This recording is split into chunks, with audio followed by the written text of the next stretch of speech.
When the people of Gibraltar overwhelmingly voted to remain in the European Union in the 2016 Brexit referendum, with a staggering 96% supporting continued EU membership, few could have imagined that nearly a decade later, that tiny but strategically vital territory would become the stage for a breathtaking diplomatic pivot that, while technically preserving British sovereignty, effectively integrates the ROC more closely with the European mainland than at any time since the UK joined the European Community in 1973.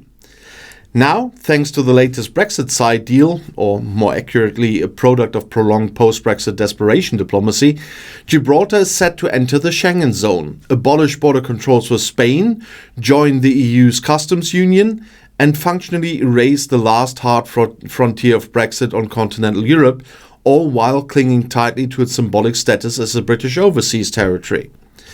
The new agreement, hailed in Brussels as a truly historic milestone, marks the culmination of years of tense negotiations and bureaucratic deadlock over how to reconcile Gibraltar's unique geopolitical status with the reality of Britain's departure from the EU and the practical needs of the 15,000 workers, many of them Spanish, who cross the narrow frontier every single day to earn their living in Gibraltar's robust service economy. While the UK government is quick to emphasize that the deal contains a clause affirming it does not affect the sovereignty of Gibraltar, that disclaimer rings somewhat hollow when you consider that from a functional perspective, the EU, via Spanish border agents operating at Gibraltar's airport and port, will now be the gatekeeper for who and what gets in and out of the territory, in a model akin to the juxtaposed controls already in place between Britain and France at the Eurostar terminal in London. Indeed, it's an extraordinary political balancing act, one that seeks to pacify both British pride and European practicalities while dodging the fury of hardline Brexiteers in Westminster, who still consider Gibraltar a non-negotiable bastion of Britishness, even as the ROC voluntarily submits to EU jurisdiction on key issues such as customs procedures, travel documents, and even tobacco taxes. Yes, even the famously cheap Gibraltar cigarettes are getting more expensive. So how did we get here? The road to this agreement has been paved with political contradictions, logistical nightmares, and a hefty dose of Brexit realpolitik, as successive British governments, first under Theresa May, then Boris Johnson, Liz Truss, Rishi Sunak, and now Keir Starmer, struggled to resolve what was euphemistically called the Gibraltar question, which in truth was always less about ideology and more about the unavoidable geography of a 7 square kilometer outpost that sits, inconveniently for Brexiteers, on the edge of the European continent. And since the UK formally left the EU in January 2021, Gibraltar has existed in a sort of legal limbo, with temporary arrangements keeping the border with Spain open, but uncertainty mounting as Brexit's logistical consequences, like long queues, customs delays, passports checks, began to bite for both workers and businesses who depend on frictionless movement. What finally pushed negotiations forward was a shared recognition among Gibraltar's government, Spain's foreign ministry, and EU negotiators that the status quo was becoming untenable, economically disruptive, and politically explosive, particularly as right-wing populist movements in both Spain and the UK began exploiting Gibraltar's border bottlenecks as evidence of either EU overreach or British betrayal, depending on which side of the frontier you were standing. Enter the breakthrough.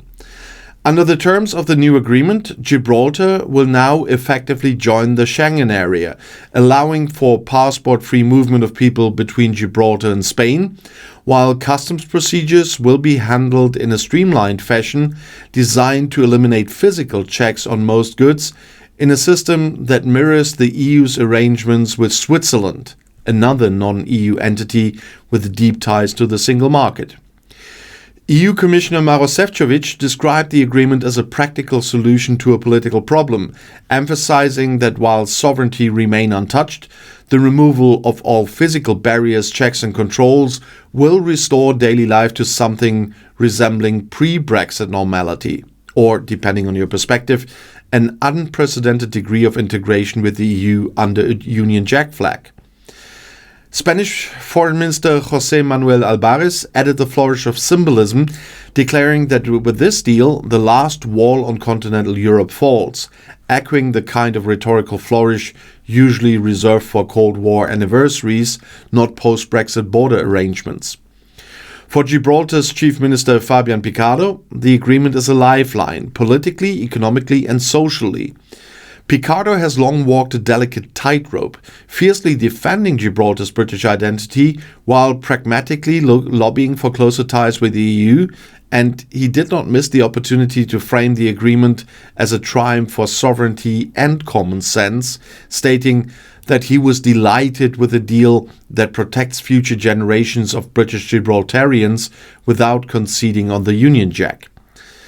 That may be true in legal terms, but symbolically, the sight of Spanish police overseeing border checks on people entering what is technically British soil will not sit well with the Brexit ultras in Nigel Farage's Reform UK party, who've already denounced the deal as a betrayal and warned that it sets a dangerous precedent for other overseas territories. In truth, Gibraltar's arrangement is less about ideology and more about necessity. The territory relies heavily on EU trade, on tourism and cross-border labor, and without this deal, it faced the very real prospect of economic strangulation, a daily customs nightmare for goods, border queues stretching back into Spain, and a workforce paralyzed by red tape. And here lies the Brexit irony. After all the talk of taking back control, the only way to protect British Gibraltar was to give up a large degree of control. Not to the British government in London, but to the European Union in Brussels and the Spanish police in La Linea. And the situation becomes even more politically charged when you realize that this breakthrough came under a Labour government led by Keir Starmer, whose team inherited a half-finished negotiation from the previous Conservative administration and decided to push it over the finish line,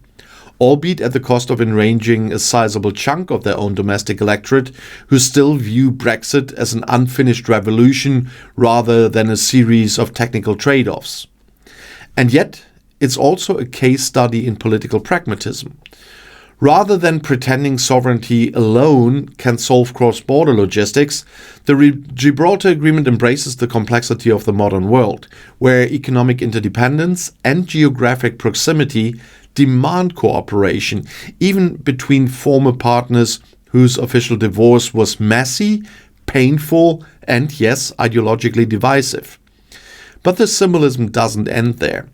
The deal also comes at a moment when Donald Trump, the godfather of economic nationalism and Brexit's ideological cousin across the Atlantic, is back in the White House, issuing tariffs and reminding his special relationship allies that populist promises often end in protectionist policy. As Trump raises steel duties and flirts with a second trade war, the UK has quietly conceded that a softer European-style arrangement is the only viable way to protect its most vulnerable frontier, and that is Gibraltar. So yes, the border will remain invisible. Yes, British sovereignty remains, at least on paper, intact. But in the end, it's the EU that will decide who walks through the gate. And if that's not the ultimate Brexit paradox, then I don't know what is. And let's be honest, the rock didn't move, but the politics around it certainly did. And for all the nationalist slogans carved into the cliffs of Brexit, it turns out that even in Gibraltar, geography still trumps ideology, especially when it's about your morning commute. Welcome to Brexit.